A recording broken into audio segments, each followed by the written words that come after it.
కాకినాడలో సామూహిక ఆత్మహత్య కేసు కీలక మలుపు తిరిగింది. పంచాయతీరాజ్ ఏఈ నూకరాజు కుటుంబం ఆత్మహత్యకు కారణమైన rifle shooting coach Shaik Sadiq Khan ఎట్టకేలకు పోలీసులకు చిక్కాడు.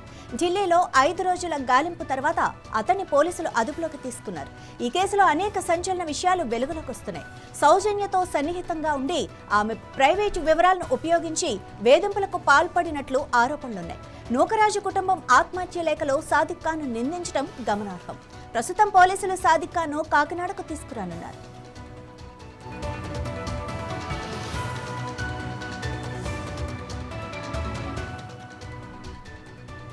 రాజమహేంద్రవరంలోని రోడ్డు కమ్ రైల్వే బ్రిడ్జి పైనుంచి ఏఈ నూకరాజు, ఆయన భార్య మీనా, కుమార్తె కొవ్వూరి సౌజన్య, మనవడు రియాన్ష్ కార్తికేయ రెడ్డి ఈ నెల 16వ తేదీన గోదావరి నదిలోకి దూకినట్లు ఆరోపణలున్నాయి. అయితే 10 ఏళ్ల మనవడు రియాన్ష్ కార్తికేయ రెడ్డిని రక్షించారు.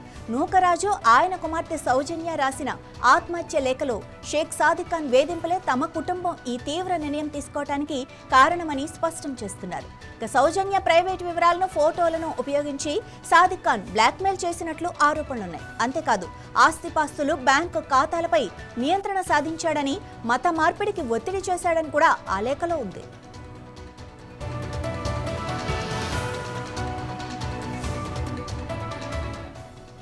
సౌజన్య భర్త జగదీష్ రెడ్డి మృతికి కూడా సాదిక్ ఖానే కారణమని, విషపు ఇంజెక్షన్ ఇచ్చి హత్య చేశాడని జగదీష్ రెడ్డి తండ్రి భాస్కర్ రెడ్డి ఫిర్యాదు ఆధారంగా సాదిక్ ఖాన్ పై హత్య కేసు కూడా నమోదైంది. ఈ కేసుల్లో రాజమహేంద్రవరం 2వ పట్టణ, కాకినాడలోని సర్పవరం పోలీస్ స్టేషన్లలో సాదిక్ ఖాన్ పై కేసులు నమోదయ్యాయి. ఈ కేసులో షేక్ సాదిక్ ఖాన్ అరెస్టుతో ఒక కీలక ముందడుగు పడింది. నూకరాజు కుటుంబం ఆత్మహత్యకు దారితీసిన పరిస్థితులపై మరింత లోతైన దర్యాప్తు జరుగుతోంది. సాదిక్ ఖాన్ కాకినాడకు తీసుకువచ్చిన తర్వాత పూర్తి స్థాయిలో విచారించనున్నారు. అతడి వేధింపులు, బ్లాక్మెయిల్ ఆరోపణలపై పోలీసులు ఆధారాలు సేకరిస్తున్నారు. ఈ కేసులో ఇంకా పలు కోణాలు వెలుగులోకి వచ్చే అవకాశం ఉంది. మత మార్పిడి ఒత్తిడి, ఆస్తి వివాదాలు, జగదీష్ రెడ్డి హత్య ఆరోపణలపై పోలీసులు దృష్టి సారించారు.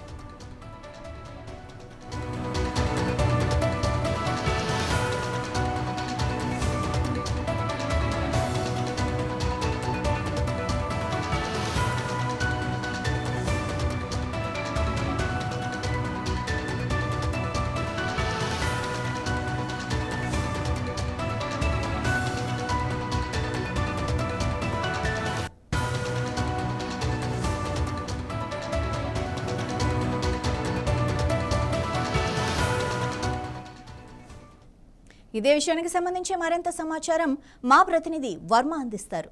వర్మ, అసలు నిజంగా షేక్ సాదిక్ ఖాన్ హస్తం ఉందా, లేకపోతే ఇంకేమైనా జరిగిందా? Good morning Madhavi. కాకినాడకు చెందినటువంటి పంచాయతీరాజ్ శాఖ ఏఈ తెల్లపూడి నూకరాజు కుటుంబం సామూహిక ఆత్మహత్యకు కారకుడైనటువంటి ఈ రైఫిల్ షూటింగ్ కోచ్ ఎవరైతే షేక్ సాదిక్ ఖాన్ ఉన్నాడో పోలీసులకైతే నిన్న రాత్రి చిక్కినట్లుగా సమాచారం తెలుస్తుంది. 5 రోజులుగా నిందితులను పట్టుకునేందుకు 10 మంది ఎస్ఐలు సహా 40 మంది పోలీసులు ప్రత్యేక బృందాలుగా ఏర్పడి గాలింపు చర్యలు అయితే చేపట్టారు.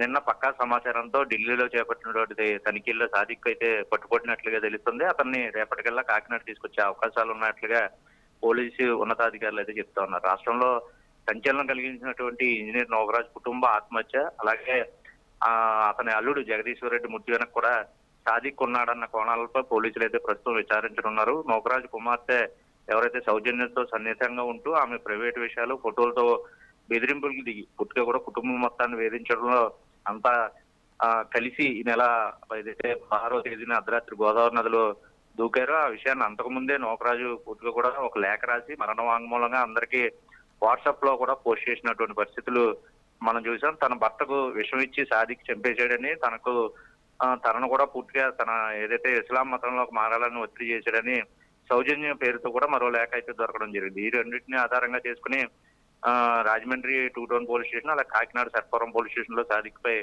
కేసులు అయితే నమోదు చేశారు. అయితే ఉత్తరప్రదేశ్ పోలీసులకి పూర్తిగా కూడా మేరట్లో అక్కడ లభ్యం అవగానే స్థానిక పోలీసులకి అక్కడ చేరుకున్నటువంటి ఏపీ పోలీసులకి అతను హ్యాండ్ ఓవర్ చేయడం జరిగింది. కోర్టులో హాజరుపరుస్తారా లేదంటే మరి కాకినాడ తీసుకొస్తారా అనే విషయంపై ఒక క్లారిటీ, ఎందుకంటే అక్కడ స్థానిక కోర్టులో హాజరుపరిస్తే మళ్ళీ విచారణ నిమిత్తం ఇక్కడ తీసుకురావాల్సిన లేదా రోడ్డు మార్గం ద్వారా యూపీ నుంచి అయితే కాకినాడ తీసుకొస్తారని ప్రస్తుతం సమాచారం తెలుస్తోంది. అయితే ఈ సాదిక్ పై ప్రధానంగా జగదీష్ రెడ్డి హత్యతో పాటు నూకరాజు ఫ్యామిలీ సూసైడ్ కి సంబంధించి రెండు కేసులు ఉన్న నేపథ్యంలో కాకినాడ సర్పవరం ప్రియేసు, అటు రాజమండ్రి 2 పోలీస్ స్టేషన్లో ఈ రెండు చోట్ల కూడా కేసులు నమోదైన తర్వాత అప్పటి నుంచి అజ్ఞాతంలోకి వెళ్ళిపోయినటువంటి సాదిక్ ప్రస్తుతం పోలీసుల అదుపులోనే ఉన్నాడు.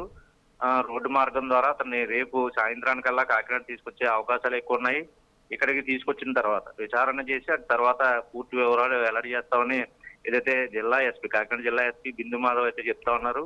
అయితే ఏదైనా కాకినాడలో నేరస్తులకు చోటు లేదు, ఏదైతే వృత్తిపరమైన నిబద్ధతకు సమర్థతకు కూడా పోలీసులు ఈ ఘటన ఉదాహరణ, పూర్తిగా అతను పట్టుకోవడంలో చాకచక్యంగా సాంకేతిక పరిజ్ఞానాన్ని వాడుకుని సాదిక్ని తీసుకున్నారు అని ఇక్కడ ప్రజలు కూడా ఒకవైపు హర్షం వ్యక్తం చేస్తున్న పరిస్థితి ఉంది. పోలీసులు పనితీరు బ్రహ్మాండంగా ఉంది. ఇటువంటి కాకినాడలో కూడా చట్టం ముందు అందరూ సమానమే, ఎవరో తప్పించుకునే పరిస్థితులు లేవు అన్న విధంగా 5 రోజుల్లోనే, ఎందుకంటే తీవ్రమైన నేరంగా దీన్ని అందరూ పరిగణిస్తున్నారు. రాష్ట్ర వ్యాప్తంగా సంచలనం కలిగించిన అంశం కాబట్టి ఇతనికి ఉరి తీయాలంటూ కూడా ముస్లిం సమాజ వర్గానికి చెందిన వాళ్ళు కూడా నిన్న మొన్న నిరసనలు చేశారు. ఒక వ్యక్తి తప్పు చేస్తే యావత్తు సామాజిక వర్గాన్ని నిందించడం సబబు కాదు అని ముస్లింలు కూడా ఇతనికి ఉరి తీయాలని కూడా ప్రకటన చేసిన నేపథ్యంలో ప్రస్తుతం పోలీసుల అదుపులో సాదిక్ ఖాన్ ఉన్నాడు. అతన్ని కాకినాడ తీసుకొచ్చే ప్రయత్నం చేస్తున్నారు. వచ్చిన తర్వాత విచారణ చేసి పూర్తి వివరాలు వెల్లడి చేస్తామని కాకినాడ జిల్లా ఎస్పీ బిందు మాధవ్ అయితే చెప్తా ఉన్నారు. Madhavi, thank you Varma.